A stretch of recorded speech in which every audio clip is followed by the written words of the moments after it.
कुर्सी बिछिए, चाय पकौड़ी और चल जाए, क्या आनंद आए फिर। ये तो शाही कथा हो रही है, हो जाए क्या दिक्कत है, हो जाए, चलो कोई बात नहीं, मन की पकौड़ी खाओ। और अब विश्वामित्र जी का राघव एक यज्ञ तो पूर्ण हो गया, एक यज्ञ और पूरा करना है। कौन सा? बोले धनुष यज्ञ। और धनुष यज्ञ सुना, एकदम भगवान गदगद हो गए। जनकपुर की पावन यात्रा के लिए प्रभु ने गुरुदेव के पीछे अपना दाहिना श्री चरण आगे बढ़ा दिया। बहुत सुंदर चौपाई, सब गाइए। धनुष यज्ञ सुनी रघुकुल नाथा, हरषि चले मुनि वर की चारा। धनुष यज्ञ सुनी रघुकुल नाथा, हरषि चले मुनि वर की चारा।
भक्ति महारानी को प्राप्त करने भगवान भक्ति के मार्ग पर बढ़े।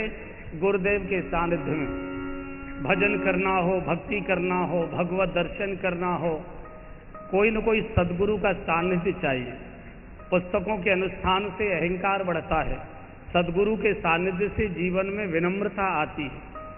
भजन की सुगंध शास्त्र पढ़ने से, ग्रंथ पढ़ने से सिद्धांत समझ में आ सकते हैं, व्याख्याएं समझ में आ सकती हैं, प्रवचन के गुण समझ में आ सकते हैं, लेकिन भजन फलित होता है किसी न किसी सद्गुरु के सानिध्य से। इसलिए जीवन की सबसे बड़ी जो साधना है, आप रीढ़ की हड्डी सीधी करके आंख बंद करके कितने घंटे बैठ जाते हैं, ये बहुत महत्व की बात नहीं है। जीवन की सबसे बड़ी तपस्या, सबसे बड़ी साधना है किसी गुरुदेव का, गुरु का सामीप्य प्राप्त कर लेना, सानिध्य प्राप्त कर लेना।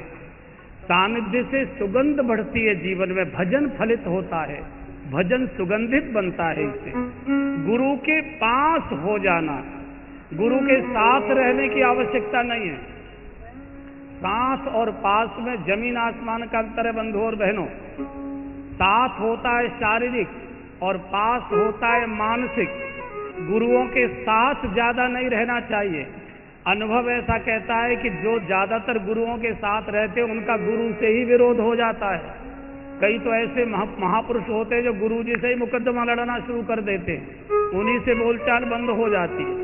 क्योंकि मनुष्य का स्वभाव है कमजोरी देखना, और हरिद्वार वालों को ज्यादा बताने की आवश्यकता नहीं है।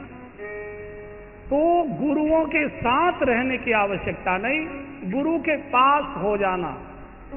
पास का अर्थ क्या है? पास का अर्थ ये है कि गुरु की आज्ञाओं में जीना, गुरु के उपदेशों को जीना, गुरु की देशनाओं को जीना, गुरु की प्रसन्नता को जीना, गुरु की इच्छा को जीना। जैसा आचरण और व्यवहार गुरुदेव पसंद करते हैं वैसा आचरण और व्यवहार जीना। फिर गुरुजी से हजारों मील भी दूर चले जाओगे तो अभी गुरु के पास रहोगे, गुरु की छाया आपको घेरे रहेगी। ये सिद्धांत है। अन्यथा तो गुरुओं के साथ रहने वाले गुरुओं से मीलों दूरी बढ़ जाती है, बोलचाल ही बंद हो जाती है, बड़ा विरोध हो जाता है।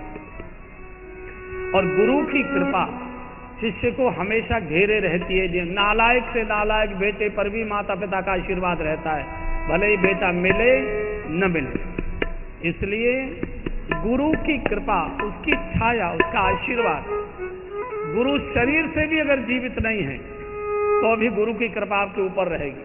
और मैं हमेशा बोला हूं, गुरु कभी मरते नहीं है, न गुरु जन्म लेते हैं न गुरु कभी मरते हैं। दो ही घटनाएं होती हैं, या तो गुरु जी प्रकट होते हैं या तो गुरु जी अंतर्ध्यान होते हैं। उनकी चेतना हमेशा रहती है, साथ साथ शिष्य जहां जहां जाएगा वहां वहां उसको घेरेगी। और आपने बड़ा प्रसिद्ध उदाहरण सुना होगा, स्वामी विवेकानंद जी के जीवन की घटना। अभी उनका सार्धशती महोत्सव सारे देश में चल रहा है ना, तो दिल्ली से एक अखबार निकलता है पंजाब केसरी, हरिद्वार भी आता होगा पंजाब केसरी। उसमें रविवार के दिन बहुत सारे संस्मरण वगैरह आते हैं। एक शिकागो के फोटोग्राफर का एक संस्मरण छपा उसमें उसने लिखा है कि उस धर्म सभा की फोटोग्राफी करने में गया था, तो मैंने सभी धर्माचार्यों के फोटो खींचे, मैंने विवेकानंद जी का ही फोटो खींचा, फिर मैं सबके फोटो उनके आवास पर देने जाता था, तो मैं स्वामी जी को भी देने गया।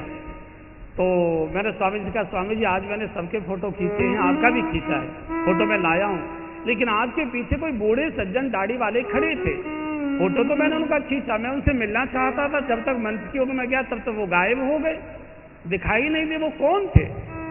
तो स्वामी जी ने कहा कि भाई फोटो दिखाओ तो पहचाने कौन थे। और जब फोटो देखा तो दिखाई दिया स्वामी रामकृष्ण परमहंस पीछे खड़े हुए थे, हाथ उठाए, बेटा चिंता। जबकि शिकागो की धर्म सभा में जब स्वामी जी गए हैं भाषण देने, उस समय रामकृष्ण परमहंस शरीर छोड़ चुके थे, शरीर से जीवित नहीं थे, लेकिन चेतना विवेकानंद जी को अमेरिका तक घेरे हुई थी। गुरु की कृपा, गुरु की चेतना। किसी ने बहुत सुंदर गाया है, एक बार गा लीजिए। जहाँ चलेगा मेरा साया साथ होगा, तू जहाँ चलेगा मेरा साया साथ होगा, तू जहाँ रहेगा। मैं अगर बिछुड़ भी जाऊं कभी मेरा गम न करना। मैं ये तो शरीर का धर्म है, आज है कल छूट जाएगा। कभी मेरा गम न करना, नजर आऊं या न आऊं, नजर आऊं या न आऊं, कभी आँख नम न करना। तू जो मुझे देख लेगा, तू जो मुझे देख लेगा, मेरा साया साथ अगर पीछे मुड़कर देखेगा तो मैं ही खड़ा दिखाई दूंगा।